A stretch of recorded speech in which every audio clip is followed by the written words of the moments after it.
Tell us, in your view, what has happened since the appointments of John Roberts and Sam Alito with the Supreme Court? Well, I suppose one never likes to be accused of hysteria. But, you know, for me, it was really, in some ways, as simple as looking at the statistics that SCOTUS blog compiles at the end of the term and seeing who was voting with who. You know, there was much made of some internal disputes on certain cases between Justice Scalia and Chief Justice Roberts. But in the end, they were voting together. Alito and Roberts voted together 92% of the time. They each voted with Scalia in the high 80s and with Thomas just below that. And I think we're really seeing a block emerging. It is interesting to think about the way in which the reasoning that the different parts of that block uses is different.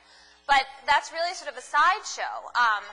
And for the most part, the outcomes of the cases are, you know, in the hands of this side of the court. Linda pointed out in a piece she wrote that there were 19 5-4 decisions this term that were divided along ideological lines.